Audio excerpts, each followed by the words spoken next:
D বক্সে আপনাদের সঙ্গে এই মুহূর্তে রয়েছে আমি রুবায়েত হাসান। স্বাগত জানাচ্ছি। বিশ্বকাপ এখন শেষ চারের দৌড়ে একেবারে শেষ প্রান্তে। প্রতিটি ম্যাচেই তৈরি হচ্ছে নতুন গল্প, নতুন নায়ক, আবার ভেঙেও যাচ্ছে অনেক স্বপ্ন। শেষ মুহূর্তের নাটকীয়তায় গোলে বেলজিয়ামকে বিদায় করে সেমিফাইনালে জায়গা করে নিয়েছে স্পেন। আর আজ রাতে ইংল্যান্ড নরওয়ের মহারণের পর আগামীকাল সকালে বর্তমান বিশ্ব চ্যাম্পিয়ন আর্জেন্টিনা মুখোমুখি হবে সুইজারল্যান্ডের। স্পেনের নাটকীয় জয়, বেলজিয়ামের বিদায়, আর্জেন্টিনা, সুইজারল্যান্ড এবং ইংল্যান্ড নরওয়ে ম্যাচের কৌশলগত বিশ্লেষণ, আজকের Surf Excel moment of the day এবং ফ্যান অফ দ্য ডে এবং সম্ভাব্য সেমিফাইনাল সমীকরণ সব কিছু নিয়েই আজকের আয়োজন। আজ আমার সঙ্গে স্টুডিওতে দুজন অতিথি রয়েছেন জ্যেষ্ঠ ক্রীড়া সাংবাদিক এম কায়সার। কায়সার ভাই, আমন্ত্রণ জানাচ্ছি দীপ্ত ডি বক্সে। অনেকদিন পর আপনার সঙ্গে আজ আলোচনার সুযোগ থাকছে এবং একই সঙ্গে রয়েছেন ক্রীড়া সংগঠক আখতারুজ্জামান এবং তিনি রাগবি ফেডারেশনের সাধারণ সম্পাদক। আখতারুজ্জামান, অসংখ্য ধন্যবাদ সময় দিয়েছেন আজকের আয়োজনে। নতুন সার্ফ এক্সেল এক্সপার্ট হোয়াইট, যার হোয়াইটেনিং বুস্টার্স কঠিন দাগ দূর করে আর সাদা কাপড়কে করে 5 শেড পর্যন্ত সাদা। আসল হোয়াইট মানে এক্সপার্ট হোয়াইট। কায়সার, আপনাকে দিয়ে আলোচনা শুরু করতে চাই। গতকাল রাতের যে ম্যাচ, স্পেনের জয়টা কি পুরোপুরি প্রাপ্য ছিল নাকি বেলজিয়ামের ছোটোখাটো ভুল, গোলকিপারের সাব, তারপরে নতুন গোলকিপার, তার এক ধরনের একটু ভুল ত্রুটি, তারপরে গোল কনসিড করে যাওয়া, সব মিলে কেমন দেখেছেন ম্যাচটি? না, অবশ্যই আমি মনে করি যে স্পেন ম্যাচ জেতার জন্য ওই মুহূর্তে যা করা উচিত ছিল তারা সেটাই করেছে। যখন তারা দেখেছে যে এক গোলে ড্র চলছে, ঠিক সেই মুহূর্তে তারা কিন্তু দুটা দুর্দান্ত বদল করেছে এবং বেলজিয়ামও খুব ভালোভাবে ম্যাচে ছিল। ম্যাচে তারা আপনি আর যে সময় গোল করেছিল ফ্রান্স, স্পেন, সেখান থেকে তারা কিন্তু মাত্র 11 মিনিটের মধ্যেই গোলটা শোধ করে দিয়েছে। সো সব কিছু মিলে আমার কাছে খুব কম্পিটিটিভ ম্যাচটা মনে হয়েছিল। প্রবলেমটা হয়েছে এক জায়গায়, সেটা হলো যে 72 মিনিটে যখন থিবু কোর্তোয়া, যিনি আপনার সবচেয়ে মানে এই এরিনার সবচেয়ে ভালো গোলকিপার যাকে বলা হয়, রিয়াল মাদ্রিদের গোলকিপার, রিয়াল মাদ্রিদকে কয়েকটা আপনি চ্যাম্পিয়ন্স ট্রফি তিনি জিতিয়েছেন, সেখানে দুর্দান্ত পারফরমেন্স করেছেন। তিনি যখন 72 মিনিটসে একটু পায়ে পেশিটা টান পেলেন, তখন বললেন যে একটা ইনজুরিতে তিনি পড়েছেন। তিনি খেলতে চেয়েছিলেন, কারণটা হলো যে আমি পড়ছিলাম তার ইন্টারভিউটা, তিনি বলেছেন যে তার পায়ের পেশিতে যে জায়গাটা টান পেয়েছে সেখানে আপনি শট নিতে গিয়ে তার কিন্তু একটু সমস্যা হবে। এছাড়া এমনি দাঁড়িয়ে থাকলে তার কোনো প্রবলেম হচ্ছে না। হি ওয়ান্ট টু প্লে, তিনি কন্টিনিউ করতে চেয়েছিলেন, কিন্তু কোচ তাকে কন্টিনিউ করতে দেননি। কোচ মনে করছিলেন যে না, এরকম ইনজুরি নিয়ে বাদবাকি সময় যদি খেলাটা এক্সট্রা টাইমে গড়ায় তখন তো হয়তো ইনজুরিটা আরেকটু অ্যাগ্রাভেট করতে পারে। তিনি একটা খেলোয়াড়কে, তার গোলকিপারকে চেঞ্জ করেছেন এবং আমি মনে করি যে that was the turning point of the match. কারণ সেই গোলকিপার হিসেবে যিনি নেমেছিলেন লেমেনাস, তিনি কিন্তু আপনার দেখবেন যে প্রথম যে শটটা মানে তার কাছে যেটা এসেছিল, চ্যালেঞ্জটা এসেছিল, সেই চ্যালেঞ্জটা তিনি কিন্তু নিতে পারেননি। রিবাউন্ড হয়ে বলটা এসেছিল এবং সেখান থেকে মারিনো দুর্দান্ত আপনি ভলিতে একটা গোল করেছেন। এই টাইপের মানে গোল করার জন্য তিনি কিন্তু খুবই মানে পরিচিত। এবং আপনি যদি একটু লক্ষ্য করেন তাহলে দেখবেন যে স্পেন যে প্রথম গোলটা করেছিল, দ্যাট ওয়াজ দ্য সিম, একেবারে কিন্তু ডেটো কপি এই গোলের মতোই কিন্তু আপনি প্রথম গোলটা হয়েছিল। সেখানেও কোর্তোয়া বলটা প্রথম ভালোভাবে ধরতে পারেনি, রিবাউন্ড এসেছিল, সেখান থেকে গোল করেছিলেন।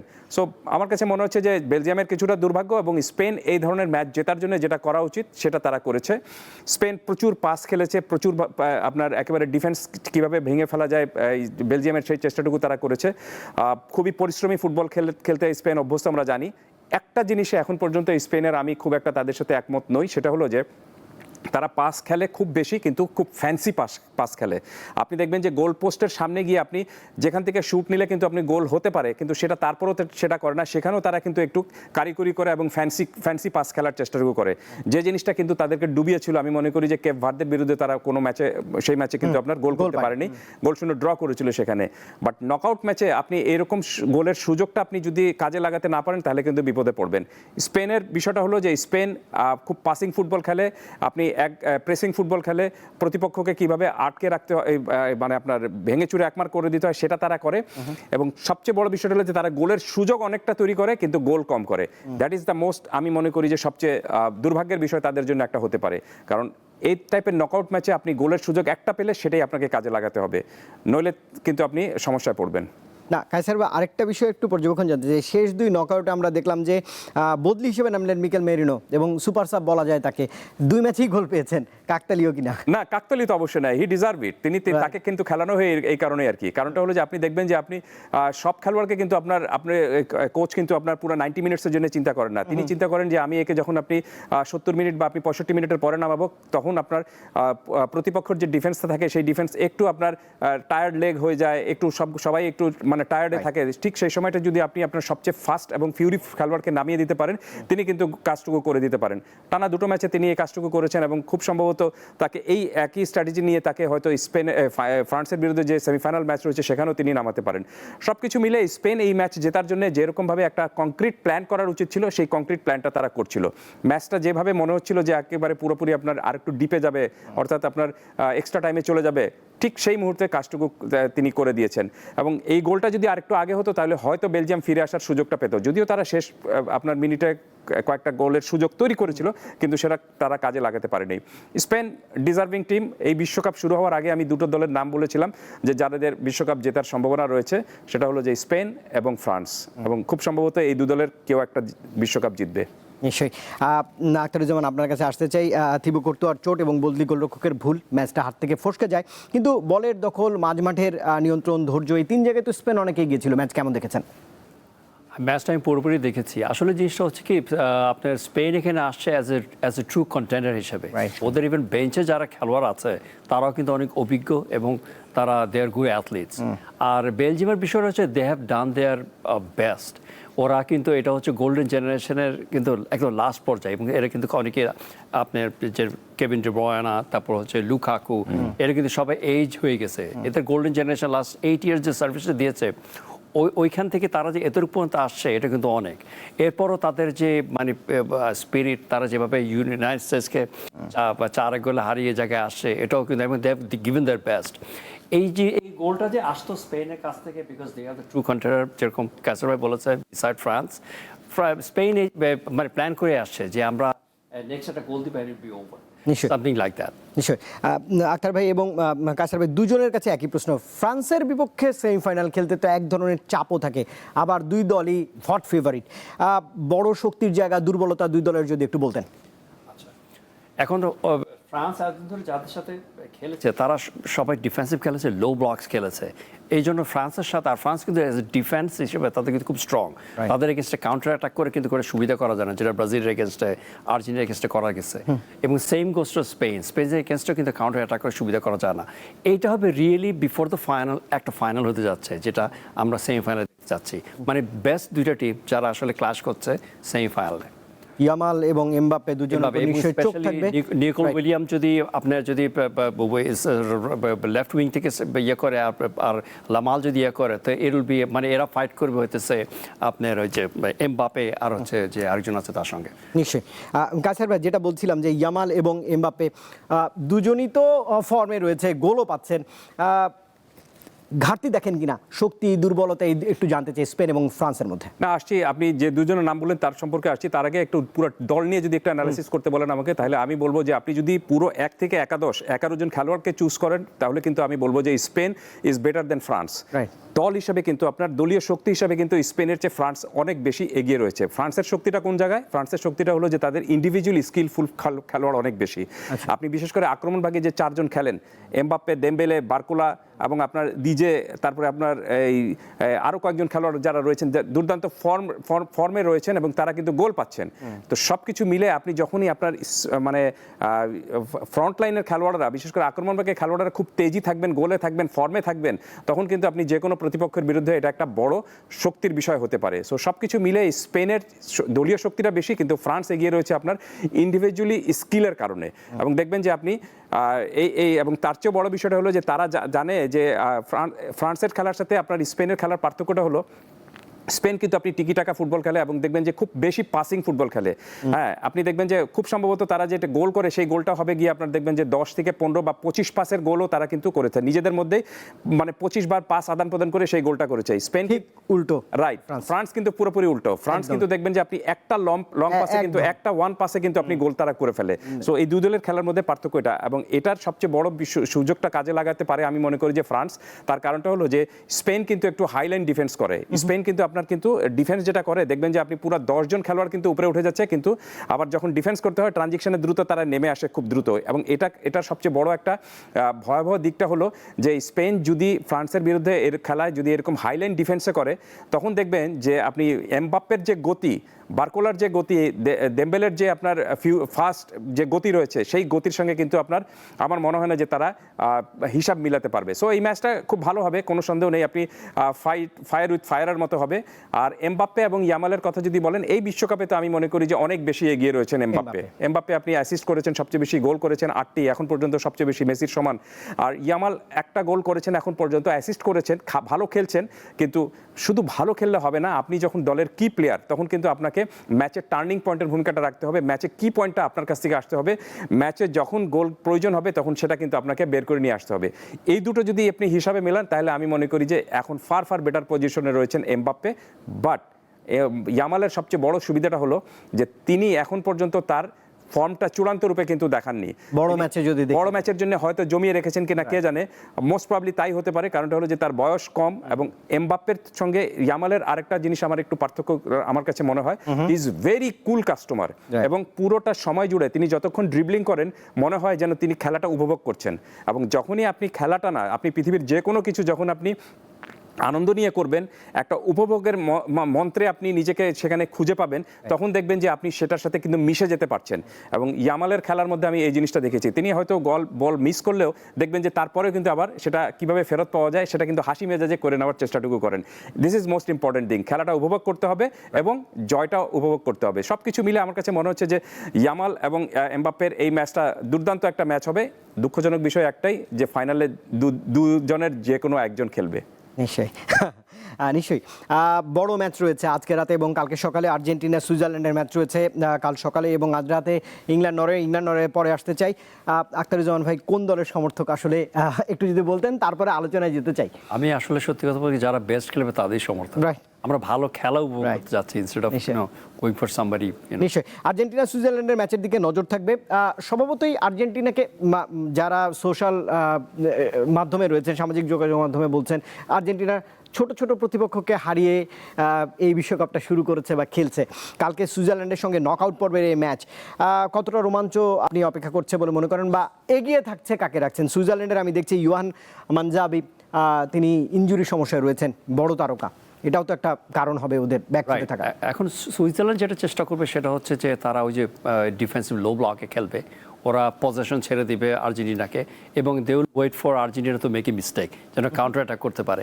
আর সুইজারল্যান্ড কিন্তু অনেক কেপেবল, ওই যে আপনার ক্রস করে তারপর হচ্ছে আপনার কেবল কাউন্টার অ্যাটাক করে, এগুলি কিন্তু সুইজারল্যান্ড সবসময় ভালো। ওরা কর্নারে, তারপর হচ্ছে আপনার ইয়েতে কি যে বলে ওই যে সেট পিসে, কিন্তু ওরা কিন্তু এগুলি থেকে আর্জেন্টিনাটা কেয়ারফুল থাকতে হবে।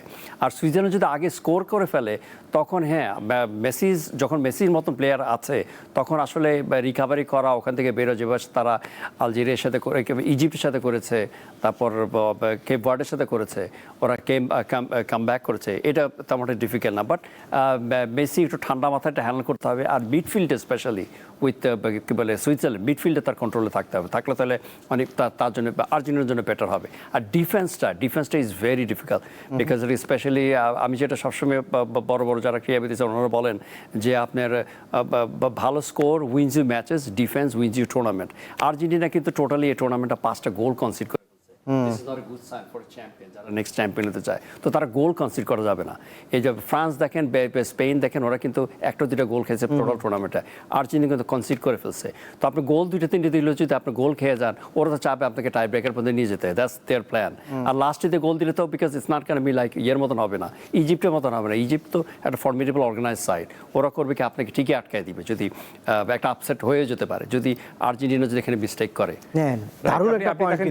আপনি স্পেন দেখবেন, স্পেনের যে গোলকিপার সিমন, স্পেনের গোলকিপার কিন্তু মাত্র একটা গোল খেয়েছেন 600 মিনিট। অন্যদিকে দিবু মার্টিনেজ কিন্তু আমার মনে হচ্ছে ফর্মেও এবার ওয়ার্ল্ড কাপে পিছিয়ে রয়েছে, খানিকটা অন্য গোলকিপারদের তুলনায়। রাইট, এর আগে তাকে যেরকম ভাবে আপনি দেখা গিয়েছিল যে অবভিয়াস কিছু গোল ছিল, যে গোলগুলো তিনি ঠেকিয়ে দিয়েছিলেন। আমি বেশি দূর যাব না, উদাহরণ হিসেবে শুধু একটাই বলি যে লাস্ট কেপ ভার্দের সঙ্গে একটা জালে ঢুকবার সময় ওটা একটু ঠেকেছিলেন। কিন্তু আমার প্রশ্ন হচ্ছে কারণে তিনি বলছেন যে তার দলকে যেন সবাই একটি এমন দল মনে করে যারা চাপ থেকে কামব্যাক করতে পারে, হাল ছাড়ে না, এমন একটা দল হিসেবে মনে রাখতে পারে।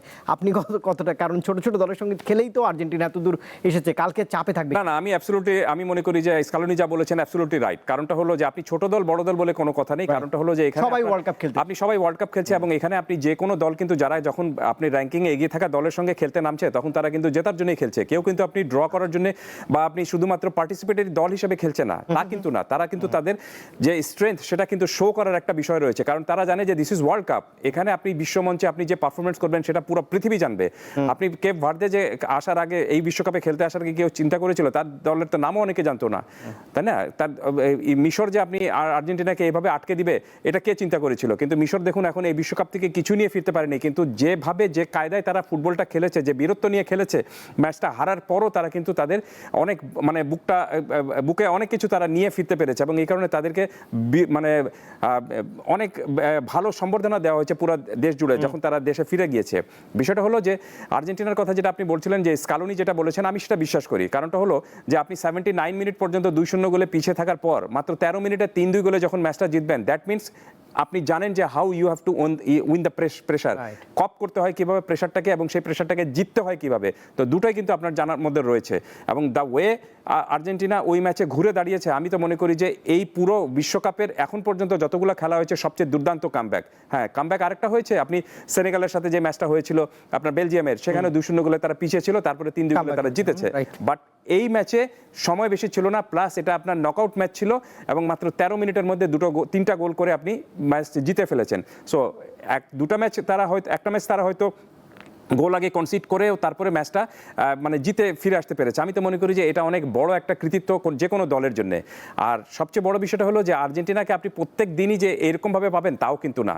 আর্জেন্টিনা জানে যে তাদের দুর্বলতাটা কোন জায়গায়। এই কোচ কিন্তু এই দলের সঙ্গে আজকের না, ইনি কিন্তু এই দলের সাথে এই বিশ্বকাপে জিতেছেন এবং এই বাঞ্চের খেলোয়াড়দেরকে নিয়েই কিন্তু জিতেছেন।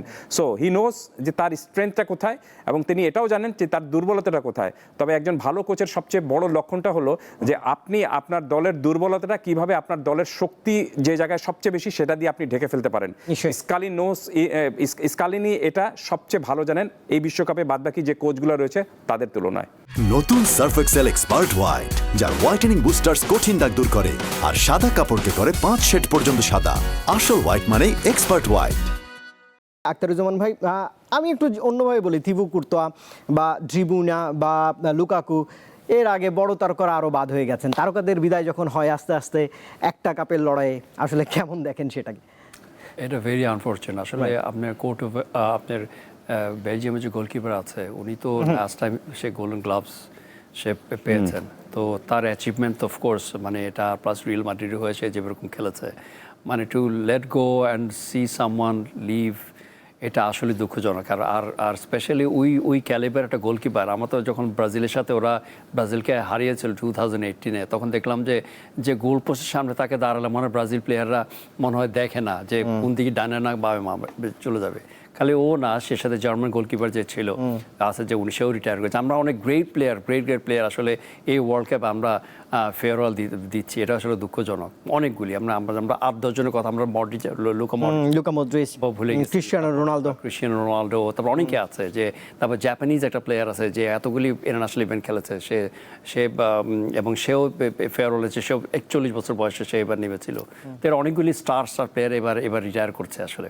আজকে রাতে বড় ম্যাচ, সেটি নিয়ে আবার একটু কথা বলতে চাই। ইংল্যান্ড নরওয়ের ম্যাচ, এবং ইংল্যান্ড নরওয়ের মধ্যে আসলে কাকে ফেভারিট হিসেবে দেখছেন কায়সার ভাই, সেটি একটু বলবেন। আর হালান্ডের পারফরমেন্স, অন্যদিকে হ্যারি কেন তো রয়েছেন। না, বাস্তবতাটা বলছে যে ইংল্যান্ড অবশ্যই আপনি ভালো ফর্মে রয়েছে এবং ইংল্যান্ড এই ম্যাচে নিশ্চিতভাবে কিন্তু আপনি ফার্ম ফেভারিট হিসেবে হয়তো খেলবে না, কিন্তু তারা ফেভারিট হিসেবে কিছুটা খেলতে পারে। কারণটা হলো যে আপনি নরওয়ে আপনি যখন ব্রাজিলকে হারিয়ে এসেছে তখন তাদেরকে কিন্তু আপনার হিসেবের মধ্যেই রাখতে হবে। প্লাস আপনি হালান্ড যেভাবে খেলছেন তাতে এই ম্যাচেও তিনি যদি যেভাবে তার কাছ থেকে যদি পাস যেভাবে আসে সেরকমভাবে পাসের রাস্তাটা যদি ইংল্যান্ড বন্ধ না করে তাহলে এই ম্যাচেও হালান্ড হয়তো জ্বলে উঠতে পারে।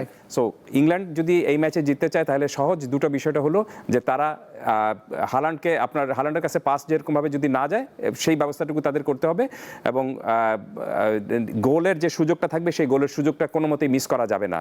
ইংল্যান্ডের জন্য এই ম্যাচে আরেকটা দুর্ভাগ্যের বিষয়টা হলো যে তাদের 4 জন খেলোয়াড় কিন্তু খুব আপনার কি 4 জন খেলোয়াড় হলুদ কার্ড পেয়েছেন, একটা করে হলুদ কার্ড পেয়েছেন। সো এই ম্যাচে তারা যদি হলুদ কার্ড পান তাহলে কিন্তু আপনি পরবর্তীতে যে সেমিফাইনাল যে ম্যাচটা হবে পরের ম্যাচটা কিন্তু তারা অবভিয়াসলি মিস করবেন, সেই চিন্তাটাও তাদেরকে মাথায় নিয়ে খেলতে হবে। আর জুড বেলিংহাম গত ম্যাচে যেভাবে পারফরমেন্স করেছিলেন সেরকম পারফরমেন্স যদি তার কাছ থেকে আসে তাহলে আমার কাছে মনে হচ্ছে যে ইংল্যান্ড এখানে অবশ্যই ফেভারিট হিসাবে খেলবে, কিন্তু ম্যাচটা খুব হাড্ডাহাড্ডি হবে, কোনো সন্দেহ নেই। কারণ দু দলই খুব ভালো ফর্মে রয়েছে। সর্বশেষ ম্যাচে তারা যে ম্যাচগুলো খেলেছে, আপনি মেক্সিকোকে যেভাবে যে কায়দায় হারিয়েছে ইংল্যান্ড, আর এদিকে নরওয়ে তো আপনি ব্রাজিলকে এক অর্থে কিন্তু উড়িয়ে দিয়েছে। তো সব কিছু মিলে আমার কাছে মনে হচ্ছে যে এটাও খুব একটা ম্যাচ হবে ফায়ার উইথ ফায়ার। তবে এই মানে ম্যাচ বের করে নিয়ে আসার সম্ভাবনাটুকু রয়েছে যতদূর আপনি মানে অন্তত আমার বিশ্লেষণ বলে ইংল্যান্ডের। নিশ্চয়ই।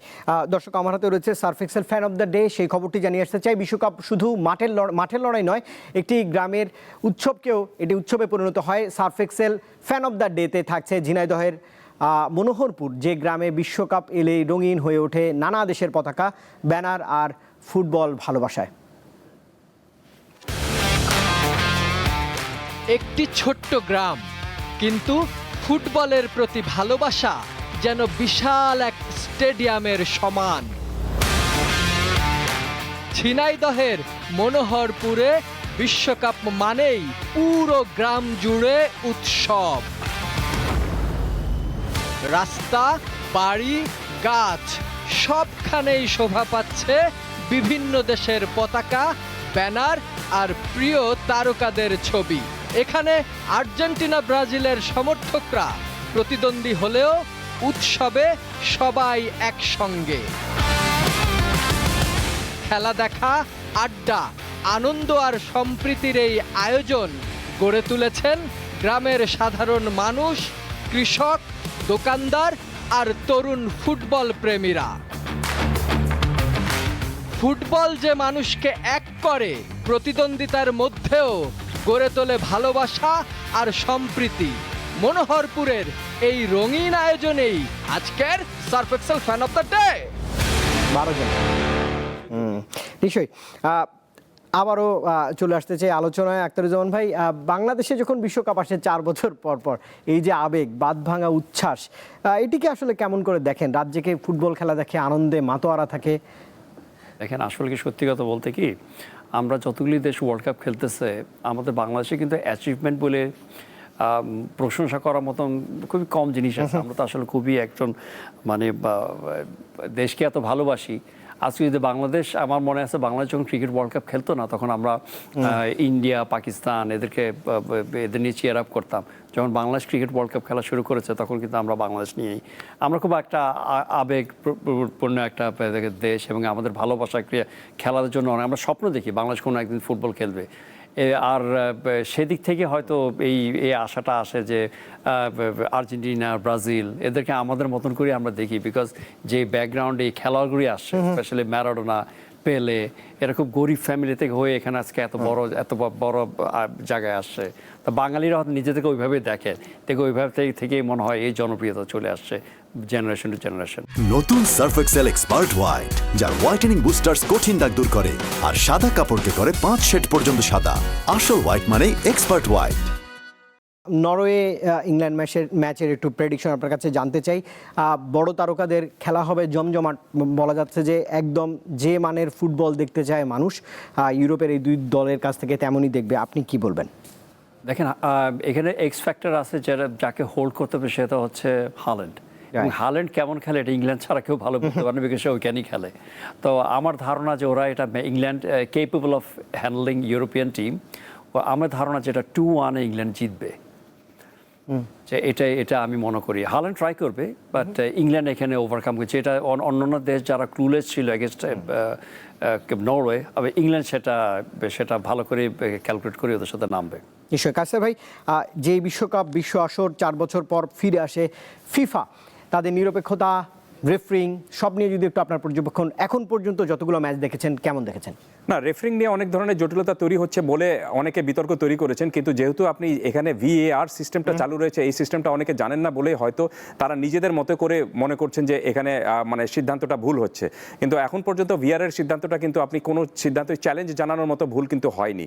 কারণ আপনি জানেন যে এখানে আপনি প্রত্যেকটা ফ্রেমের আপনার 50টা সেকেন্ডে 50টা করে ফ্রেম কিন্তু VAR চেক করছে। সো ওখানে VAR যদি কোনো ভুল দেখতে থাকে তাহলে রেফারিকে কিন্তু সাথে সাথে তারা কানে জানাবে। এবং এই কারণে আমরা দেখেছি যে বেশ কয়েকটা এই সিস্টেমে কয়েকটা গোল বাতিল হয়েছে, দেখে অনেকে হয়তো মনে করছেন যে বোধহয় পক্ষপাতিত্ব হয়েছে।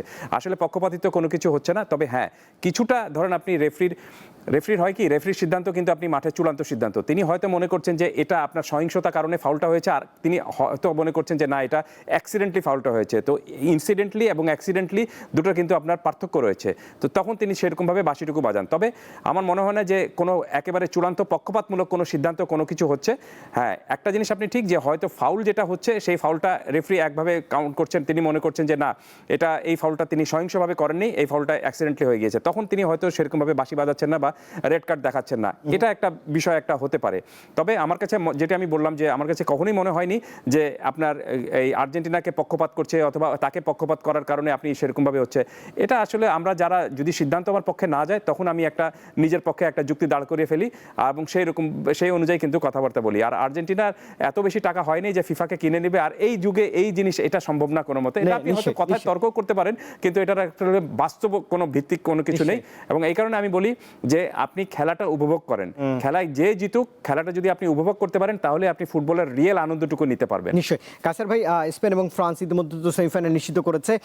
ইংল্যান্ড, নরওয়ে, আর্জেন্টিনা, সুইজারল্যান্ড, আপনাদের দুজনের কাছে প্রশ্নই কোন দুটি দল হতে পারে? আজাদ ভাই শুরু করুক। নিশ্চয়ই। ইংল্যান্ড আর ফ্রান্সের কি বলে আমার ধারণা আর্জেন্টিনা আজকে যে খেলা আছে সুইজারল্যান্ডের সাথে সেখানে 2-0 জিতবে। এটা তেমনটা ডিফিকাল্ট হবে না, they will do their homework. আর এখানে ইংল্যান্ড আর নরওয়ের মধ্যে 2-1। রাইট।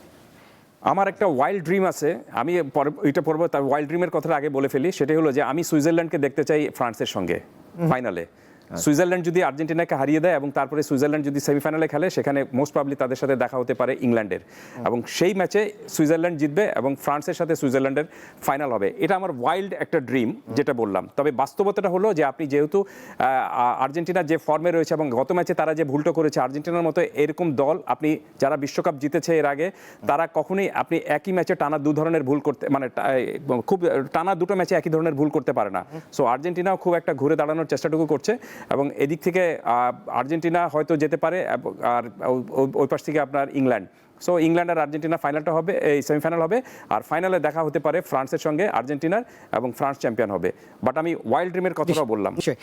এম কাসার অসংখ্য ধন্যবাদ। আরও আসরের কিছু ম্যাচ বাকি আছে, অন্যদিন নিশ্চয়ই আপনার পর্যবেক্ষণ জানার চেষ্টা থাকবে এবং আখতারুজ্জামান সময় দিয়েছেন, অসংখ্য ধন্যবাদ। ভালো থাকবেন, অন্যদিন নিশ্চয়ই কথা বলার সুযোগ থাকছে।